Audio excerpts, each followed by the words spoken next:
sé que te voy a encontrar. Quiero habitar en tu intimidad, donde sé que te voy a encontrar. Si tu presencia conmigo no va, yo no voy a ningún lugar, no quiero llegar, no voy a llegar. Si tu presencia conmigo no va, yo no voy a ningún lugar, no quiero llegar, no voy a llegar.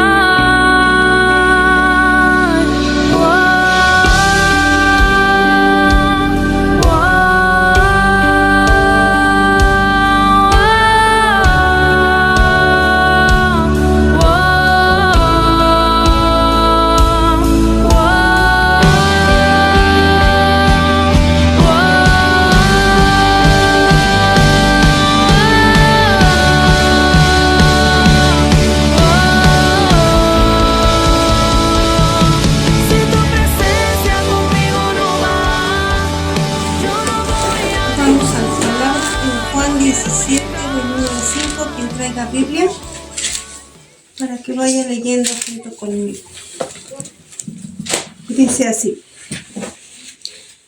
Después de que Jesús dijo esto, dirigió la mirada al cielo y oró así. ¿Después de qué? Después de que se había terminado de despedir de sus discípulos. Recordemos que nosotros leímos en el tema pasado la despedida de Jesús, ¿sí? Después de que él termina de despedirse de sus discípulos, él ora de esta manera: Padre, ha llegado la hora.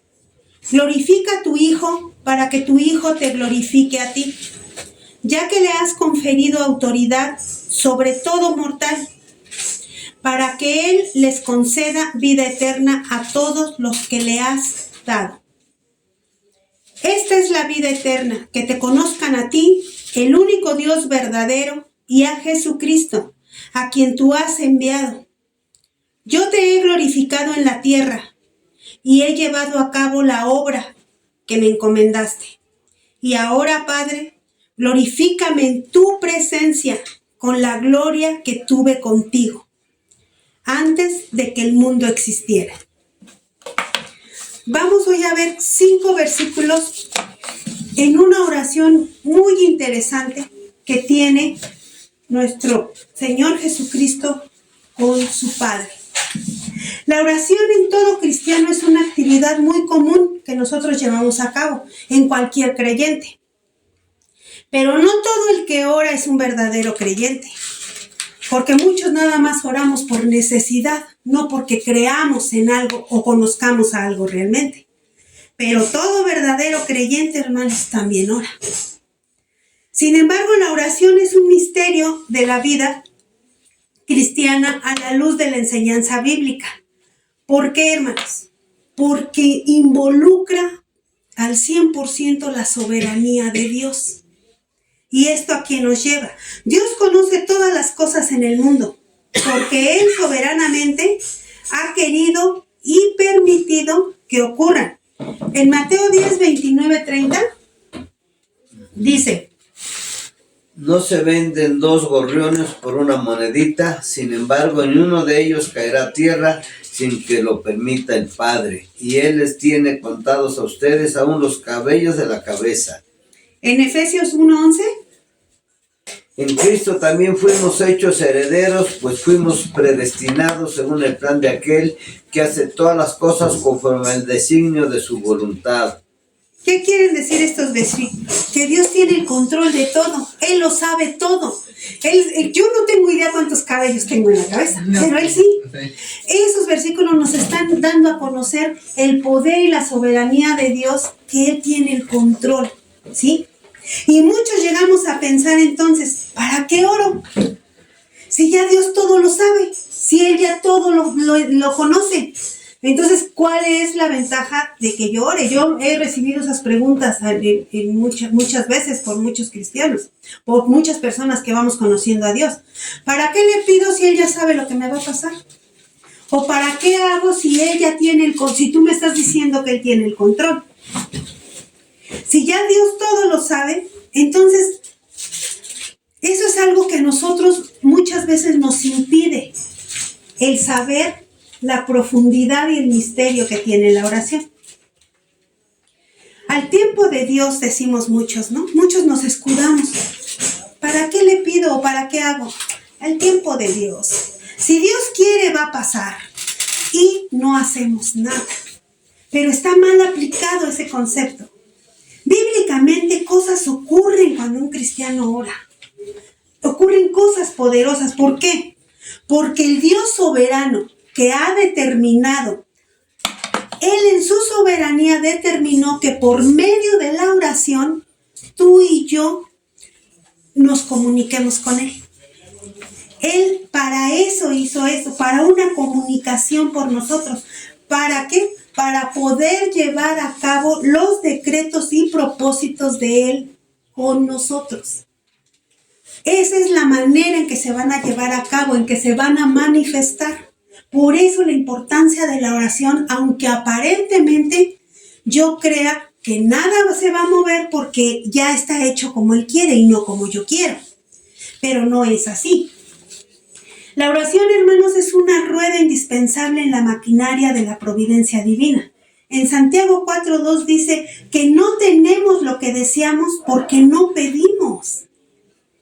Y en Mateo 7:7 dice, pedid y os daré. Buscar y me hallarás. Llama y te abriré. Si tú vas y le tocas, si tú vas y le buscas, es promesa de que tú lo vas a encontrar. ¿Y cómo lo vas a buscar? Por medio de la oración. Es un vínculo, no es el único, pero es un vínculo poderoso por el que tú lo vas a encontrar.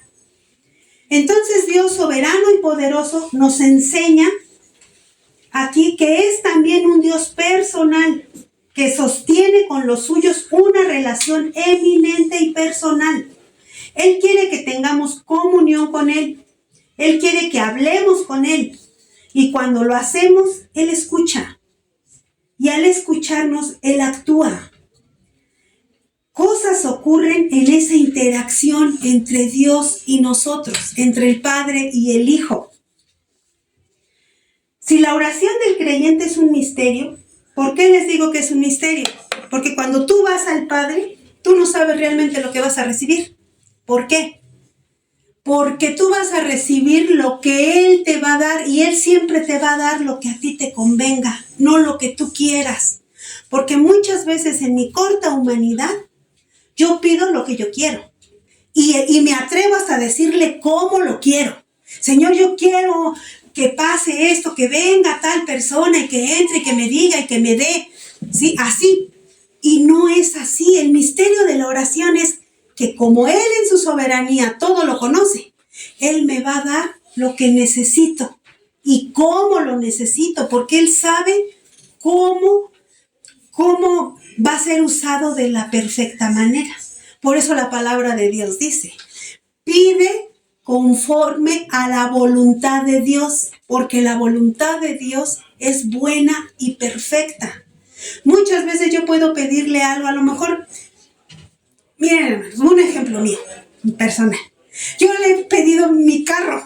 Señor, yo necesito un carro porque yo necesito ir a donde tú me envíes, yo quiero ir a esos pueblos a donde damos la palabra. Y mucho tiempo yo decía, ¿por qué? Pero, ¿dónde voy a tener un carro aquí? Ustedes no saben el conflicto que es tener un carro en estos callejones.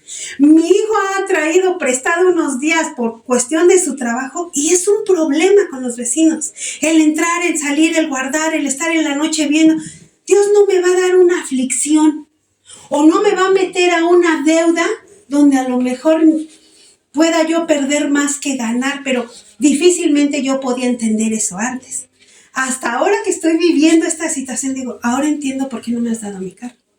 Yo creo primero me vas a dar la casa donde yo pueda guardar el carro, claro, porque esa es perfección de Dios. Entonces la oración es un misterio en cuanto a Él, cómo nos responde. Por eso es que el orar, no crean que no es que oramos a un Dios sordo, no. Oramos a un Dios perfecto que sabe lo que necesitamos y que quiere evitarnos errar más. Es como yo con mis hijos. Si yo les doy un consejo es porque quiero evitarles una consecuencia. Así es Dios con nosotros. Nos ama de una manera tan especial que Él siempre nos va a cuidar. Aunque aparentemente es como cuando yo no le doy un permiso a uno de mis hijos y hasta me deja de hablar 2, 3 días. Pero él no entiende que a la larga es por su bien. Pero lo va a ver hasta después. Y muchas veces regresan, no, fíjate mamá que pasó esto. Y fíjate que fue así. Pero en el momento no lo entiende uno. Así es Dios con nosotros. Ese es el Padre que yo quiero que conozcamos. Y que yo quiero que empecemos a conocer y a tratar. Ese es el Dios en el que nosotros creemos. La oración, como yo les decía, es un misterio. Pero ahora en Juan 17, del 1 al 5, vamos a ver algo mucho más misterioso todavía. Imagínense una conversación que Dios permitió que quedara plasmada aquí en las Escrituras, de una conversación entre Dios Hijo y Dios Padre. Es una conversación poderosa. ¿Por qué? Porque Dios Hijo, si alguien tiene revelado la soberanía de Dios, es Dios Hijo. ¿Sí? Dice así. Dice, si alguien entendía perfectamente la soberanía del Padre, era Jesús, porque Él es Dios encarnado. Sin embargo, una de sus características más sobresalientes de su ministerio terrenal fue su dependencia de Dios. Jesucristo dependió totalmente de Dios, creyó en la palabra de Dios, creyó en Él ciegamente, como muchos de sus profetas anteriores, que fueron y llegaron a un nivel sobrenatural porque creyeron y confiaron plenamente en Dios. Varias veces las Escrituras nos mencionan que Jesús se apartaba a orar. Si ustedes han leído los evangelios, nos dice, Él terminaba o dejaba a los enfermos y caía la noche y Él se iba. Él no, aunque hubiera 1000 más ahí esperando ser sanados, Él no dejaba de darle su primer lugar a Dios. Él se apartaba y se iba a orar. ¿Sí? Difícil, no se iba ni con los discípulos. Él se apartaba y se iba a orar. Y no dejaba nunca de hacerlo, aún estuvieran las personas que estuvieran esperando el milagro que podían recibir de Él. Pero aquí en esta ocasión, hermanos, en Juan 17, del 1 al 5, Jesús nos da el privilegio no solo a sus apóstoles, sino a nosotros también, por medio de la escritura de Juan, de escuchar esta conversación entre el Padre y el Hijo. Conforme vayamos avanzando aquí en los versículos del 1 al 5, quiero que no olvidemos algo. En ningún momento, quien está hablando aquí es quién con quién y en qué circunstancia. Jesús en Juan 17:13 dice, yo hablo esto en el mundo para que tengan mi gozo cumplido en sí mismos. Jesús quería, hermanos, que nosotros conociéramos lo que había en su corazón en ese momento tan crucial de su vida. Estaba a unas horas de ir a ser crucificado cuando Él estaba haciendo esta oración. Y Él quería que nosotros supiéramos cómo estaba su vida, de su ministerio. Y por eso oró de tal manera que pudiéramos recibir el beneficio de entender su oración, a pesar de sus complejidades, y lo que podamos entender de esta oración será una de las más grandes bendiciones que recibiremos hoy. Por eso les digo, no perdamos el punto inicial. ¿Quién está orando? ¿A quién? Juan 17, 1, 2 dice, el 2, dice, Padre, ha llegado la hora, glorifica a tu Hijo para que tu Hijo te glorifique a ti, ya que le has conferido autoridad sobre todo mortal, para que Él les conceda vida eterna a todos los que le has dado. ¿Qué está diciendo en estos dos versículos? Jesús aquí está diciendo, Padre, glorifica a tu Hijo, para que también tu Hijo te glorifique a ti. Ahora tú me has dado a mí toda potestad sobre toda carne, para que yo dé vida eterna a todos los que tú me diste. Normalmente nosotros solemos pensar que Cristo es un regalo para nosotros. ¿No lo han pensado así? Dios, en su infinita bondad, envió a su Hijo como un regalo para mí, para que yo fuera salvado. Eso sería lo más congruente que el ser humano piensa. Pero es extraño pensar que nosotros, hermanos, somos un regalo de Dios. Nosotros fuimos hechos en la eternidad para serle dados a Jesús. Aquí dice, todo lo que tú me diste, le está diciendo Dios al Padre, desde antes de la creación del mundo. Nosotros fuimos creados en la eternidad para en esta vida ser el regalo a Jesús. ¿Sí? Entonces, cuando tú te das cuenta lo importantes que somos, porque somos importantes, fuimos hechos a un nivel que si nosotros no conocemos el valor que Dios ha puesto en cada uno de nosotros, no vamos a ser capaces de valorarnos. Desgraciadamente, la Iglesia Católica, conforme fue avanzando en la tierra, nos hizo sentir poquitas cosas, inmerecedores. Nos hizo sentir que nosotros no merecemos ni siquiera pedir algo grande al Padre. Nos hizo creer que nosotros teníamos que latigarnos, pisotearnos, humillarnos para poder recibir una dádiva de Dios. Y no es así. Cuando tú descubres desde qué momento fuiste hecho, que tú ya eras un plan de Dios desde lo eterno. Tú no fuiste hecho en el momento en que Dios dijo, pues es que quiero hacer la tierra, a ver qué se me ocurre, con qué llenarla. No, tú ya venías de un plan diseñado y perfecto desde la eternidad, ¿sí? Él nos escogió para que fuéramos beneficiarios de la salvación, y nosotros, los escogidos del Padre, somos ese regalo de Dios para Padre, Dios, Hijo. Por eso dice en Tito 1:2, nuestra esperanza es la vida eterna, la cual Dios, que no miente, ya había prometido antes de la creación. ¿Ya vieron? Antes de que el mundo fuera creado, yo ya existía, tú ya existías, cada uno de nosotros ya existía. Ya éramos parte del plan de Dios y todavía no se había hecho la creación del mundo. El Dios que no miente prometió vida eterna desde antes de la creación del mundo. Entonces, ¿a quién le prometió vida eterna a Dios cuando cuando no había nada creado aún? A mí, ¿sí? A mí me había prometido ya esa vida eterna. Iba yo a venir, pero yo voy a regresar. A nosotros nos prometió vida eterna para darnos como un regalo de parte del Padre al Hijo. Así que hay una conexión aquí de glorificación entre la glorificación del Hijo y la glorificación del Padre. Y esta es a través de ¿qué, hermanos? A través de la muerte de Jesús. A través de esa muerte de Jesús para nuestra salvación, porque la única forma de que Cristo pudiera ejercer esa potestad aquí en la tierra, esa potestad de dar vida eterna, era muriendo por nosotros en la cruz.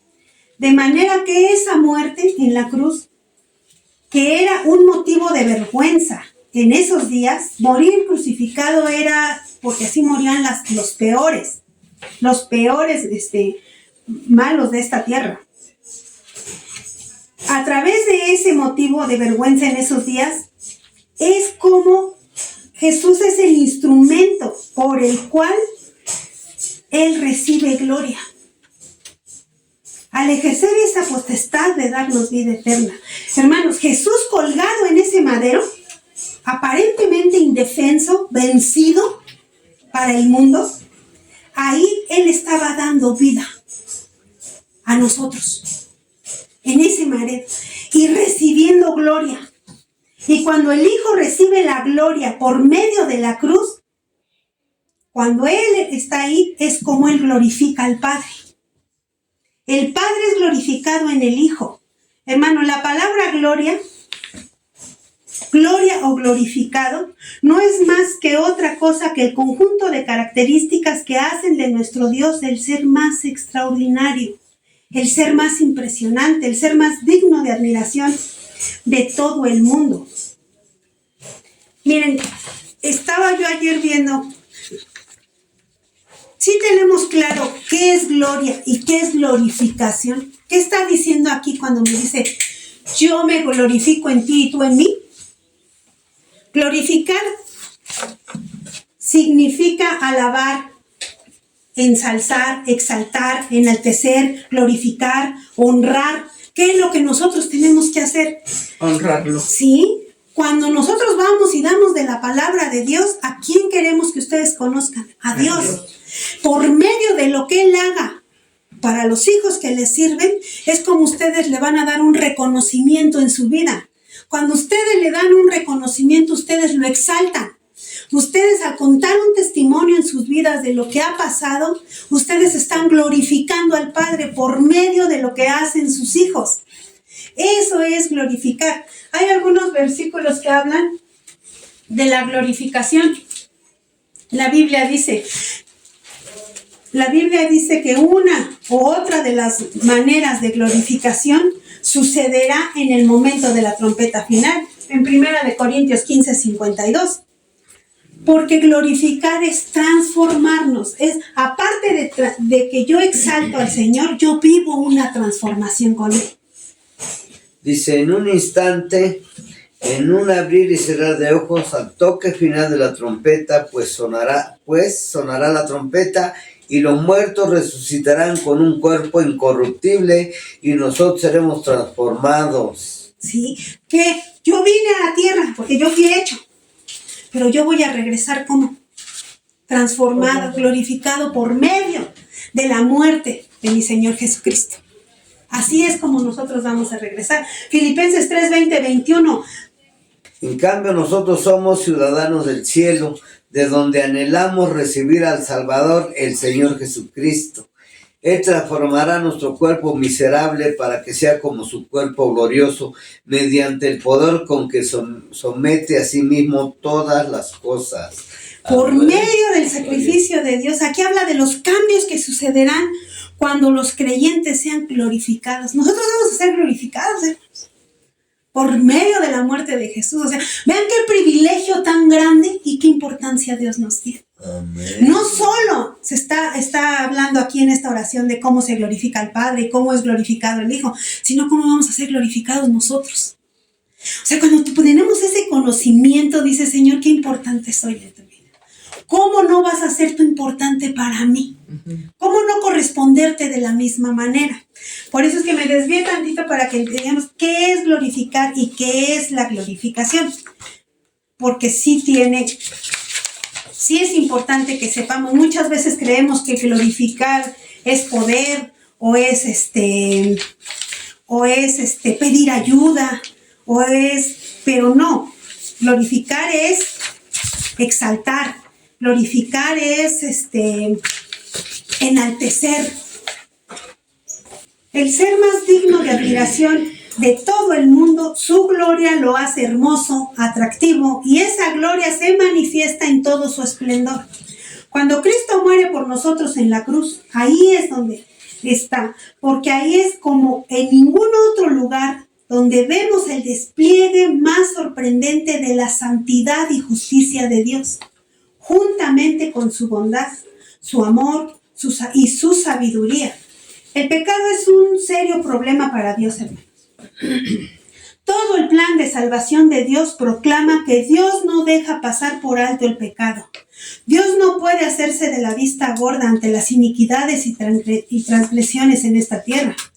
Así que para Dios poder salvarnos y darnos vida eterna, tuvo que enviar a alguien que cumpliera en su totalidad la justicia de Dios. ¿Y cómo ocurre esto? Pablo dice en Romanos 6:23, Porque la paga del pecado es muerte, mientras que la dádiva de Dios es vida eterna en Cristo Jesús, nuestro Señor. Ahí nos dice que la paga del pecado es muerte. Lo que merece el pecado es morir. No hay otra opción. Así que alguien que tenía que morir, tenía que haber alguien que muriera por nosotros, que muriera en nuestro lugar. Alguien que recibiera el castigo que nosotros merecíamos para poder ser perdonados, justificados y reconciliados con Dios, para así darnos vida eterna. Y eso fue lo que precisamente hizo nuestro Señor Jesucristo en la cruz. Él pagó nuestra deuda para que nosotros recibiéramos gratuitamente el beneficio de su justicia. Por eso Pablo concluye en Romanos 6:23 diciendo que la dádiva de Dios es vida eterna en Cristo Jesús nuestro Señor. Un contraste aquí entre la paga y la dádiva. ¿Qué es dádiva? Es el favor de Dios, eso quiere decir, ¿sí? Lo que merecíamos. Y nosotros merecíamos morir. ¿Cómo se paga eso? Solo muriendo. Y él tenía que venir un justo, un hombre totalmente justo a pagar por nosotros. ¿Sí? Para poder recibir esa dádiva que fue el regalo de la vida eterna por medio de la muerte de Cristo. Y así es como el Hijo recibe gloria y el Padre es glorificado en el Hijo, porque solo Dios pudo haber concebido semejante plan perfecto de salvación. Siempre estamos hablando de la muerte del alma que nos libró el Señor Jesús.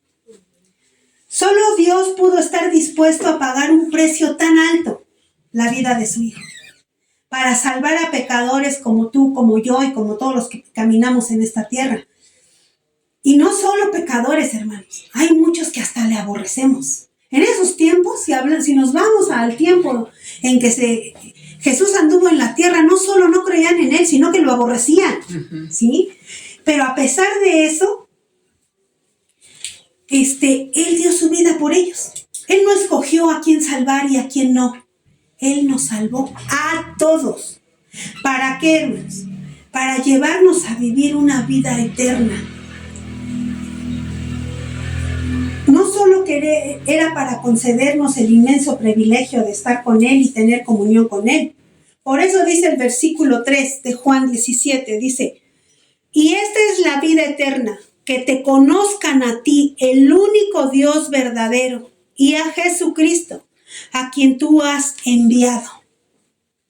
¿Qué nos está diciendo aquí? Nos está explicando cuál es la vida eterna. Y realmente, ¿para qué nos dio la vida eterna?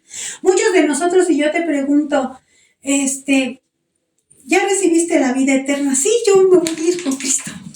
Pero, ¿qué es la vida eterna? No hacer nada, no hay pecado, yo voy a estar ahí bien tranquilo, no voy a tener ningún agobio. O sea, ¿qué concepto tengo de la vida eterna? ¿Qué es la vida eterna que Dios me dio? ¿Realmente lo hemos pensado? Aquí en este versículo, fíjense lo que dice, ¿para qué nos dio? Y esta es la vida eterna, que te conozcan a ti, el único Dios verdadero, y a Jesucristo, a quien tú has enviado. Aquí nos está diciendo para qué nos está dando la vida eterna. Esta consiste en poder experimentar una relación personal y constante con el Padre y con el Hijo. No se trata solo de una vida que no se acaba, sino poder disfrutar el mismo tipo de relación que disfrutan entre sí las tres personas de la Divina Trinidad. Eso es vida eterna, hermanos. Él quiere que tú vayas a esa vida eterna y tengas una comunión con Él. Que seas como Él, que te llenes de Él. Que seas uno con Él. Que seas uno con Él. Es como si tú me invitas a vivir contigo, yo te voy a conocer. Yo voy a saber qué piensas, qué haces, cómo te comportas, cómo te manejas en la vida. Eso es lo que aquí te está diciendo. Para eso es la vida eterna. Para que yo vaya y yo sea uno con Él mismo. Lo que Él hace, yo haga. lo que Él dice yo diga. Eso es pasar a ser, esa es la importancia, no es nada más ser eterno y decir no voy a morir, porque el ser humano por naturaleza del mundo, ¿a qué le tememos más? A morir. Sí. Y allá muchos decimos, tú ya recibiste vida eterna y lo primero que pensamos, no voy a morir. Pero es más profundo. ¿Para qué me la está dando? Voy a dar un testimonio. Ujú, Por adelante. falta de conocimiento, algunos opinan que sería aburrido estar eternamente con Dios. Así me contestó un señor. ¿No quieres la vida eterna? No, dice, va a ser bien aburrido. Dice, estar allá nomás orando. Dice, rezando, dice, porque es católico. Y no es así.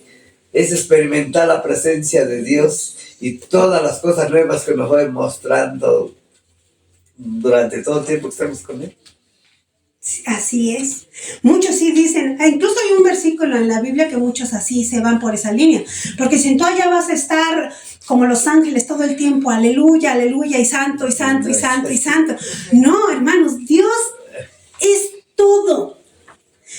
Nunca vamos a dejar de aprender de Dios. Nunca. Porque Él lo es todo.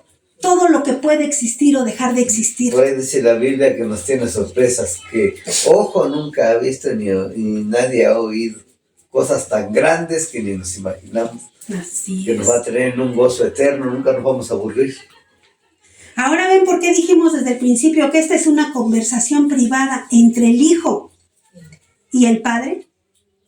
Jesús no está dando aquí una clase de teología, ni les está dando una instrucción directa, ni una orden, no es una ordenanza, no es una promesa, no. Aquí Él está hablando con su Padre Celestial y Él quería que tú y yo escucháramos su conversación. En Juan 14:20 dice... Ahí dice lo que acabamos de ver. En aquel día ustedes se darán cuenta de que yo estoy en mi Padre y ustedes en mí y yo en ustedes. Ajá. Exactamente lo que dijo mi hermano. Exactamente.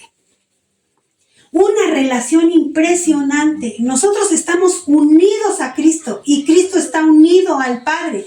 Y a través de Cristo nosotros nos unimos al Padre. Él es el medio. También en Juan 14:23 dice, haremos morada por causa de nuestra unión con Cristo. Juan 14, 23. 23. Le contestó Jesús, el que me ama obedecerá mi palabra. Uh-huh. Y mi Padre lo amará y haremos nuestra morada en él, en el Padre. Eso es lo que Gloria nos a está Dios. diciendo. Nosotros vamos a morar en Él, con Él, por causa de nuestra unión con Cristo. Nosotros vamos a disfrutar y experimentar una exitosa, hermanos, y permanente vida con Dios.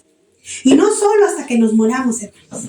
Si tú lo haces desde aquí, si tú obedeces su palabra y cumples sus mandamientos, tú verás y vivirás la gloria de Dios aquí. Pero es un reto. Nosotros tenemos que dejar nuestra vida pecaminosa y entrar en esta dimensión espiritual en la que Él nos ha prometido. No la prometió hasta que nos muéramos. Él nos mandó a sus hijos como instrumentos suyos para establecer, ¿qué dice el Padre nuestro? Padre, te pido que sea, Que estás en el cielo. hágase tu voluntad en el cielo y en la tierra. ¿Qué quiere decir? Que en la tierra lo podemos hacer. A eso nos mandó. Nos mandó a ser reyes y reinas para gobernar este planeta. Él lo creó para nosotros. Nos diseñó en la eternidad para que nosotros gobernáramos. Para eso creó el mundo. Pero el pecado nos ganó. Y el pecado, el maligno, hermanos, no tiene poder. Él no es creador. Él no creó nada. Él usa todo lo que Dios hizo para ti, para mí, para sus hijos. Él lo usa para distorsionar al mundo. ¿Por qué? Porque la importancia de la creación es el uso que tú le des.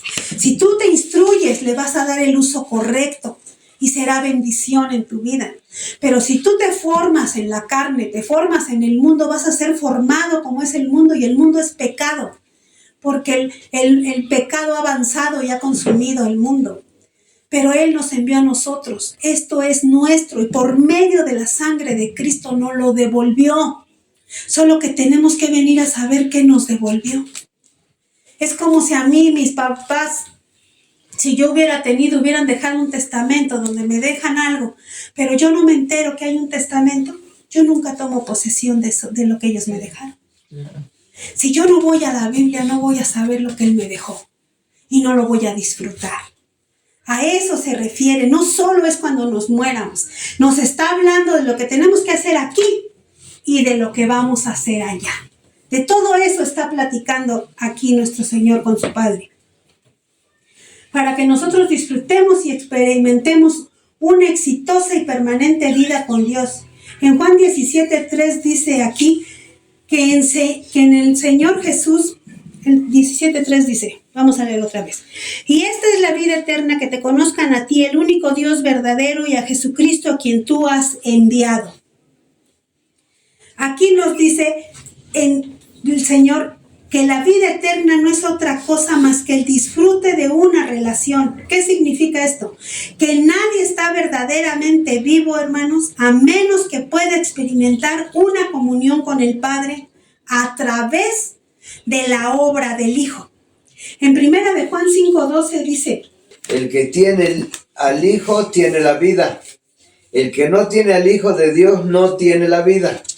¿sí? ¿Qué quiere decir esto? Que Él es la única conexión y acceso al único Dios y verdadero. En ese sentido es que Jesús dice en Juan 10:10: El ladrón no viene más que a robar, matar y destruir. Yo he venido para que tengan vida y la tengan en abundancia. ¿Sí? Yo vine para que tengan vida y la tengan en abundancia. Juan 14:6 dice: yo soy el camino, yo soy la verdad, yo soy la vida.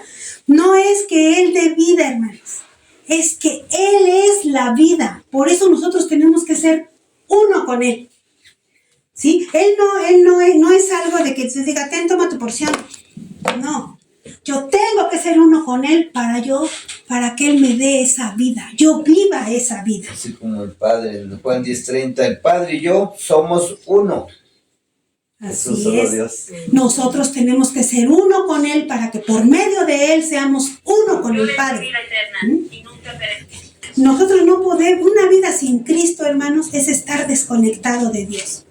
En Juan 17:4 dice: yo te he glorificado en la tierra. ¿Cómo lo glorificó? Y yendo a la cruz, ¿verdad? Ya lo entendimos eso. Y he llevado a cabo la obra que me encomendaste. Le dice al Padre: tú me diste una obra, tú hiciste un plan de salvación, Padre. El hombre se rebela contra Dios y su incredulidad, pero Dios tomó la determinación, Dios Hijo tomó la determinación de no dejarnos en esa condición, aunque eso costara la muerte de su Hijo. Porque en esta oración Jesús le está pidiendo al Padre: Señor, cumple tu propósito. Tú me enviaste con el propósito de salvación. Aquí ya Jesús ya estaba consciente de lo que le venía, de lo que se iba a hacer. Él ya estaba preparado, porque muchas veces los que escuchamos el Evangelio de Juan desde el principio, ¿cuántas veces Jesús decía: aún no es la hora? Aún no es la hora no ha llegado, ¿lo recuerdan? Porque todavía él tenía 3 años y medio para prepararse él y preparar al pueblo, ¿sí? Muchas veces él se fue y hizo lo que tenía que hacer en obediencia al Padre y no dejó que se llevara más a cabo. Pero aquí ya es diferente. Hay una oración en uno de los evangelios donde él le dice: Padre, si es posible, evítame. Pero él sabía que no era el tiempo, que el orar al Padre igual y ahí sí podemos hablar de que estaba pidiendo fuerza, de que estaba pidiendo fortaleza, porque Él vino como hombre, hermanos. Nunca olvidemos eso. Él vino como hombre en la tierra. Pero aquí no. Aquí ya le está diciendo: Padre, yo quiero que se lleve a cabo tu plan perfecto de salvación para que tú seas glorificado, para que conozcan a qué me has enviado. Eso es lo que Él quería que nosotros entendiéramos. Que se cumpliera su propósito de salvación, porque para eso Él había sido enviado, con ese propósito consciente Jesús de lo que iba a pasar en unas horas más tarde. En Juan 17:5 dice, y ahora, Padre, glorifícame en tu presencia con la gloria que tuve contigo antes de que el mundo existiera. Hay dos cosas evidentes en este versículo. La primera es que Jesús no comenzó su existencia cuando nació de María en Belén, ¿verdad? Eso ya lo entendimos, que Él fue hecho antes de que el mundo fuera creado. Nosotros somos imagen y semejanza de Él, de Jesucristo. Entonces aquí Él nos aclara eso que se nos ha enseñado. Él no empezó ni su existencia cuando Él nació de María, aún siendo del Espíritu Santo. No, Él ya venía, Él ya estaba hecho. Aquí Él está hablando de algo que Él tenía antes de la creación del mundo, junto con el Padre. Y en segundo lugar nos enseña que algo sucedió en Dios Hijo, que es Jesús, para que Él pudiera andar como hombre aquí en la tierra. Dios dio gloria al Verbo encarnado y en humanidad, hermanos, fue velado. ¿Por qué? Porque Él, siendo Dios Hijo, anduvo en la tierra como hombre, aún siendo Dios. Pero fue velada su gloria. ¿Para qué? Para que Él pudiera dejarnos la muestra de que nosotros fuimos hechos, diseñados en la perfección de Dios para llevar a cabo el plan de cada uno de Él en nosotros. Y como muestra, Él vino y mandó a su Hijo haciéndose hombre, sin que se reflejara la gloria que Él es. Muchos decimos, Jesús pudo porque Él era Dios. Si yo no puedo porque yo soy hombre, pero Él era Dios. No. Vean lo que dice, aquí nos aclara. Él lo mandó como hombre.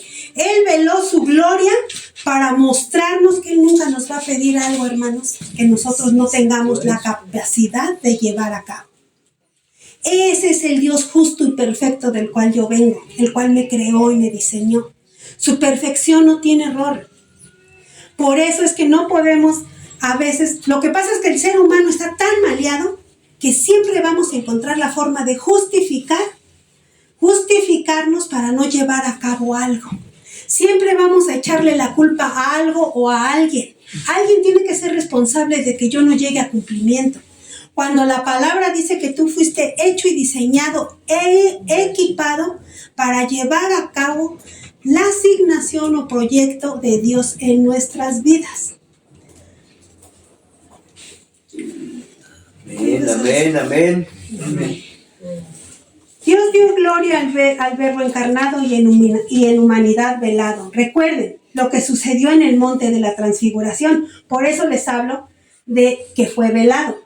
En el monte de la transfiguración, en Mateo 17, Jesús llevó a Pedro, Juan y Santiago y fueron a un monte alto. Y ahí se transfiguró en lo que Él es, ¿sí? Delante de ellos. Y dice que resplandeció su rostro como el sol y sus vestidos eran blancos como la luz. Ahí Jesús por unos instantes permitió que el velo de su humanidad no ocultara el brillo de su gloria. Hermanos, esa es la gloria que Jesús dejó para venir a la tierra a salvarnos. Él pudo haber venido en todo su esplendor, en toda su gloria, habitar en el lugar que ni siquiera nuestra imaginación puede caber, que hubiera sido construido para que Él habitara, ¿sí? Pero no, Él dejó todo eso para venir como hombre. Cuando Jesús viene como hombre para mostrarnos cómo vivir en nuestra humanidad aquí en la tierra, Él vino a pagar el precio. Él vino a pagar un precio justo, por eso tenía que hacerlo como hombre. Un precio justo por el pecado y librarnos de la esclavitud. A pesar de todo este proceso, tuvo que pasar por un proceso de humillación, de dolor, de vergüenza. Él es el medio por el cual el Padre es glorificado en el Hijo y nosotros somos beneficiados con el regalo de la vida eterna, la cual es conocerle a Él y tener comunión con Él. Ese es el proceso que Pablo describe en Filipenses 2, del 5 al 6. La actitud de ustedes debe ser como la de Cristo Jesús, quien siendo por naturaleza Dios, no consideró el ser igual a Dios como algo a que aferrarse. Por el contrario, se rebajó voluntariamente, tomando la naturaleza de siervo y haciéndose semejante a los seres humanos. Y al manifestarse como hombre, se humilló a sí mismo y se hizo obediente hasta la muerte, y muerte de cruz. Por eso Dios lo exaltó hasta lo sumo y le otorgó el nombre que está sobre todo nombre, para que ante el nombre de Jesús se doble toda rodilla en el cielo y en la tierra y debajo de la tierra, y toda lengua confiese que Jesucristo es el Señor, para gloria de Dios Padre. ¿Qué nos está diciendo aquí Jesús? Que Jesús, siendo por naturaleza Dios, no consideró el ser igual a Dios como algo a que aferrarse, sino que se despojó a sí mismo, tomando forma de siervo, forma de hombre, hecho semejante a los hombres, y estando en la condición de hombre, se humilló, todavía siendo más obediente hasta la muerte. Y el 9 nos dice que fue por causa de esa dolorosa obediencia que Dios lo exaltó hasta lo sumo y le dio el nombre que es sobre todo nombre, y ante el nombre de Jesús toda rodilla se dobla en el cielo y en la tierra y debajo de la tierra, y toda lengua confiesa que Jesús es el Señor, para gloria de Dios. Para gloria de Dios Padre. Pablo describe en Filipenses 2 la respuesta del Padre. Fíjense, en Filipenses 2 Pablo está contestando la respuesta de la oración que Jesús está teniendo aquí con su Padre. En Juan 17:5. Jesús recibe gloria por causa de la humillación del Padre. Es glorificado en la humillación y la gloria del Hijo. Y nosotros recibimos de pura gracia el perdón de todos nuestros pecados y vida eterna. Ahora, a la luz de todo esto, aquí hemos visto cuál era la mayor preocupación del Señor Jesucristo. ¿Cuál creen ustedes que haya sido? ¿Que era obtener su gloria? ¿Era obtener la gloria para el Padre? ¿O era nuestra salvación? Nuestra salvación. Yo les pregunto esto porque en algunas versiones de la Biblia viene, como en la mía, viene Jesús oró por sí mismo. Y ese título a mí, yo llevando este tema, dije, no es así. Aquí por lo último que oró Jesús fue por él. Por eso yo les puse el título de Jesús ora al Padre. Porque aquí Él oró al Padre, por ti, por mí, por sus discípulos, por los que creían y por los que iban a creer. Y oró para que se cumpliera el proyecto de Él en su vida en la tierra, para que Él fuera glorificado. A la hora en que el Padre es glorificado, va a ser conocido. Y eso es lo que Jesús quería, que todos le conozcamos, que todos sepamos quién es Él, para tener y poder ser uno con Él. En el versículo de Juan 17, del 1 al 5, dice el título que yo les acabo de explicar. Entonces, cuando tú puedes entrar y ver, hermanos, este versículo 17, si lo tienen ahí en su Biblia, habla de oración, ¿verdad? Y yo dije, yo voy a dar todo el capítulo, porque es oración. Pero no pude salir de los 5 primeros versículos. Así es la palabra de Dios. Es tan profunda, enseña tanto. Yo les puedo asegurar que si uno de mis hermanos vuelve a dar Juan 17 del 1 al 5, les va a enseñar muchas cosas más. Porque eso es lo que tiene este libro maravilloso, que tiene el alimento que necesita cada uno de las personas que existen en el mundo. ¿Cuántas personas existimos? Y somos únicas e irrepetibles, diferentes. Ninguna es igual a la otra, aún siendo gemelos. Aún siendo que es lo más parecido en la naturaleza humana que puede haber entre dos seres humanos. Aún siendo así, cada uno es diferente. está equipado diferente, viene por algo diferente. Por eso es el libro de libros. Cuando tú te metes a conocer la palabra de Dios, Él tiene exactamente lo que tú necesitas, lo que a ti te hace falta. Eso es lo que Él les está diciendo en esta hora. Le está diciendo, fíjense, volvamos a Juan 17:13. Les estoy diciendo todo esto. Yo hago esta oración a ti, Padre, audiblemente. ¿Qué quiere decir? La estoy haciendo a voz y enfrente para que escuchen, para que escuches tú, para que escuche yo, para que escuchemos todas las generaciones que vienen. Por eso es que le dice que yo hago esta oración a ti audiblemente porque yo quiero que ellos la escuchen. Yo quiero que Juan la escriba, inspirado por el Espíritu Santo. Yo quiero que mis hijos a través de toda la historia sepan que yo te pedí esto a ti para que tengan mi gozo cumplido en sí mismos. Jesús quería que los discípulos entendieran que la gloria del Padre, a través de la gloria del Hijo, era el punto exacto. ¿Quién va a contar?